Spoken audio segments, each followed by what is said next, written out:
America में तैयार किए गए बुरे मंजरनामों के चंद मुख्तलिफ वर्जन हैं। पहला वर्जन रूस में मैदान का है, जो 1917 और 1991 के वाकयात से मिलता जुलता है। ये वो है जिसे अलहदगी पसंदाना टूट फूट कहा जाता है, यानी मुआशरा नस्ली बुनियादों पर तकसीम हो जाता है। शुरू में तारकीन वतन से बात शुरू होती है, फिर ये लड़ाई दागिस्तानियों और एक दूसरे के साथ हो जाती है, यानी बैन अल-मज़ाहिब लड़ाई को हुआ दी जाती है और मालूमाती एजेंडे के जरिए अवामी जज्बात को काबू में कर लिया जाता है। फिर नामालूम स्नापुर्स नमोदार होते हैं, जैसा कि वो कभी कभार बयान करते हैं, जो दूसरों को उकसाते हैं, यानी हालात कशीदा हो जाते हैं। अचानक कोई आ जाता है जो एक कौम पर फायरिंग करता है, फिर कोई और आता है जो दूसरी कौम पर फायरिंग करता है, और ये दोनों गैर मुल्की जासूस होंगे, वैसे न कि कोई अगली सफ़ों के दस्ते। बस तसादुम का अमल शुरू हो जाता है। तसादुम खाना जंगी और अलहदगी पसंद जंगों में बदल जाता है। रूस अमेरिका की सोच के मुताबिक कई इलाकों में तकसीम हो जाता है और उससे जौहरी हथियार भी ले लिए जाते हैं। एक बार फिर अमेरिका को रूस से इतनी फिक्र नहीं है जितनी रूस के जौहरी हथियारों की फिक्र है। ये बात समझनी चाहिए। ये एक मंजरनामा है। दूसरा मंजरनामा यूरोपीय जौहरी जंग है। अमेरिका अलग रहता है, यूरोप में तनाज़ा बढ़ता है, यानी कोई किसी पर जौहरी बम फेंकता है, न कि स्ट्रेटेजिक बल्कि टैक्टिकल जौहरी बमदान जंग का हथियार है। स्ट्रेटेजिक हथियारों के बरक्स उन्हें फेंका जा सकता है। जरा ठहरे, यूरोप में तनाज़ा आपस में है या रूस के साथ? मिसाल के तौर पर फ्रांस और रूस, इंग्लैंड और रूस, जर्मनी और रूस। यानी अमरीकियों का मकसद यूरोप में टैक्टिकल जौहरी हथियारों के जरिए जौहरी तनाज़ा शुरू करना है और रूस के चंद शहरों को जौहरी हथियारों से तबाह करना है।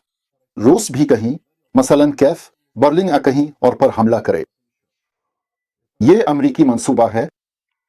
ऐसी जंग खुद ब खुद रियासत-ए मुत्तहिदा अमरीका को रूसी जौहरी हथियारों से महफूज कर देती है, क्योंकि रूस को इस वक्त अमरीका की फिक्र नहीं रहेगी। अमरीका यहाँ बिल्कुल सही तरीके से बर्ताव करेगा। दस्ते, इंसानी हमदर्दी की इमदाद, सब कुछ उसूलों के मुताबिक होगा। ये उनका मंसूबा है बुरा, जिसे वो नाम निहाद कहते हैं। इसी मंसूबे के तहत उनके पास एक ताकतवर 5वीं कॉलम काम कर रहा है। हमने तो रूस में, मॉस्को में और इक्तदार के इदारों में खुद मुख्तारी का मसला हल ही नहीं किया। याद करें रूसी बैरूनी इंटेलिजेंस सर्विस के सरबराह नारिशिकन को, जिन्होंने खुले आम कहा था कि रूस में इसी 1000 से जायद अमरीकी जासूस मीडिया और हुकूमती इदारों में सरगर्म है। इनमें से किसी को भी तो नहीं हटाया गया, सफाई का कोई अमल नहीं हुआ। इसीलिए ये दोनों मंसूबों के लिए सहारा है। यही लोग मिसाल के तौर पर ये वहम पैदा करते हैं ना, यानी अमरीकियों ने हमारी ट्राइड पर हमला मुनज़्ज़म किया और इल्ज़ाम कैफाबाज लोग कहते हैं लंदन पर है। ये उनका एजेंडा है, यानी ये मालूमाती जंग का हिस्सा है। ये मनफी मंजरनामा है। ये कहाँ ले जाएगा? यानी हमारे लिए ये रूस के खात्मे पर ख़त्म होता है। सीधी सी बात है। यानी मुख्तलिफ हिस्सों में तकसीम। जंग की तकसीम एक जंगी अमल है ना, यानी सीधी सी बात है। ये हमारे लिए इसी पर ख़त्म होता है। मेरा ख्याल है कि ये मंजरनामे इम्कानात के लिहाज से रूस की फतह के मंजरनामे से कम मुमकिन है।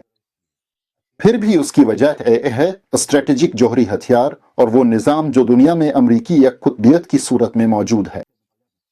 यानी किसी नाजुक सूरत हाल में हम अमरीकियों को मजबूर कर सकते हैं कि वो ये सारे मंजरनामे ख़त्म कर दें। यानी हमारे पास एक जमानत है। जमानत होना एक लिहाज से बुरा भी है और अच्छा भी। अच्छा इसलिए है कि जमानत के साथ जीना आसान हो जाता है। हमें सब पता है कि हम हारेंगे नहीं। हम जितना चाहें तजुर्बे कर सकते हैं, मजाक कर सकते हैं, क्योंकि आखिर में जीत हमारी ही होगी। यानी ऐसा कोई मंजरनामा नहीं है कि हम हार जाएं, चाहे बहरान हो या कुछ भी हो। और बुरा इसलिए है कि ये इंसान को सुस्त कर देता है। यानी अब समझ रहे हैं, शायद इस्लाहात अभी शुरू कर देते जब बहरान की इब्तिदाई अलामात जाहिर हुई। लेकिन फिर क्यों करें, बाद में भी तो कर सकते हैं। वैसे भी हमें तो कोई खास खतरा नहीं है, हमारे पास जमानत है। ज्यादातर लोगों की यही राय थी। वैसे यही मैं भी समझता था जब मैं पहली बार 2012 में आपके पास आया था। मुझे पूरा यकीन था कि रूस पर कोई हमला नहीं करेगा, जैसे कि रूस के तमाम शहरी सोचते हैं, है ना? क्योंकि रूस के पास जौहरी हथियार है और एक ताकतवर फौज भी है। जैसा कि अब साबित हुआ है, आज 2025 में, यानी 13 साल गुजरने के बाद, हमें बाकायदगी से ड्रोन से निशाना बनाया जाता है। यहाँ तक कि हमारे इलाके में भी वो आए और वहां मार गिराए गए।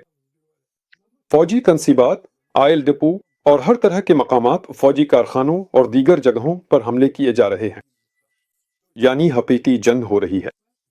हम 13 साल पहले क्या बात करते थे? हमारा तीसरा नुक्ता क्या था कि रूस की कोई खुद मुख्तारी नहीं है, यानी ये सब हमारे बारे में नहीं है। खुद मुख्तारी क्या है? इक़्तिदार आला है। अगर आपके पास कौमी ताकत नहीं है, चाहे आप एटमी हथियारों के साथ कितने ही मजबूत क्यों ना हो, वो हथियार आपके फायदे के लिए इस्तेमाल नहीं होंगे।